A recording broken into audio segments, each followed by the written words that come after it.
বিজেপিৰ প্ৰাক্তন বিধায়ক অশোক কুমাৰ সিংঘিৰ কোম্পানী গৌতম কনষ্ট্ৰাকশ্যনৰ দুখনকৈ ডাম্পাৰ জব্দ কৰিলে বঙাইগাঁও জিলা পৰিবহণ বিভাগে। এই দুখন গাড়ীৰ বিৰুদ্ধে সঠিক কাগজপত্ৰ অবিহনে নিয়ম উলংঘা কৰাৰ অভিযোগত জব্দ কৰা হৈছে বুলি জানিব পৰা গৈছে। বৈধ নথিপত্ৰ অবিহনে এই দুখন গাড়ী যোৱা 5 বছৰ ধৰি চলি থকাৰ অভিযোগ।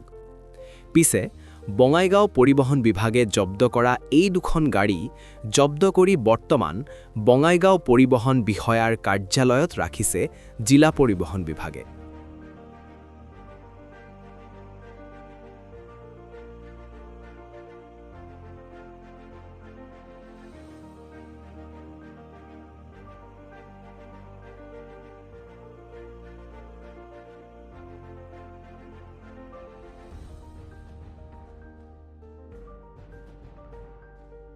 সব শূন্য সহনীলতাৰ কথা কোৱা বিজেপি চৰকাৰখনৰ এজন প্ৰাক্তন বিধায়ক অশোক কুমাৰ সিংঘি ডাঙৰীয়াৰ মালিকাধীন MS গৌতম কনষ্ট্ৰাকশ্যনৰ কোম্পানীত নিয়োজিত দুটা ডাম্পাৰ গাড়ী বঙাইগাঁও পৰিবহণ বিষয়াৰ কাৰ্যালয়ত আছে ধৰিছে তেওঁলোকে।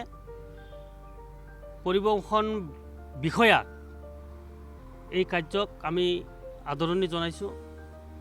আমি ভাল পাইছোঁ যে নিয়ম বহিৰ্ভূতভাৱে চলাই থকা গাড়ীসমূহ, পঞ্জীয়নভুক্ত গাড়ী, কোনো কাগজ পাতি নথকা গাড়ীসমূহ দ্বিতীয় ধৰাৰ কাৰণে দ্বিতীয়ক আমি ধন্যবাদ জনাইছোঁ।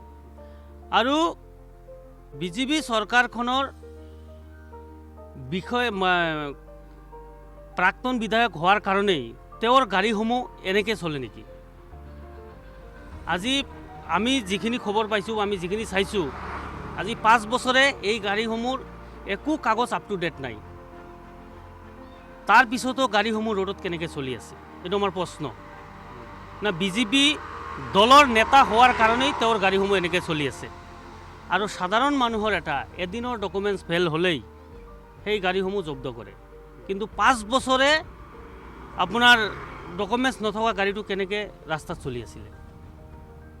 আৰু আমি যিখিনি খবৰ পাইছোঁ, বিজেপি দলৰ তেওঁ পাৱাৰ দেখাই পেলাই এই গাড়ীসমূহ ফাইন নিদিয়াকৈ অফিচৰ পৰা লৈ যোৱাৰ কাৰণে এটা জাহাজো চলাইছে। যদি এনেকুৱা ধৰণৰ কথা হয়, আমি গোটেই কথাখিনি নিৰীক্ষণ কৰি আছোঁ যে কেনেকৈ গাড়ীসমূহ লৈ যায়, প্ৰপাৰ দ্বিতীয় গাইডলাইনৰ ফাইন কাটা হয় না নাই, গোটেইখিনি বস্তু আমি নিৰীক্ষণ কৰি আছোঁ।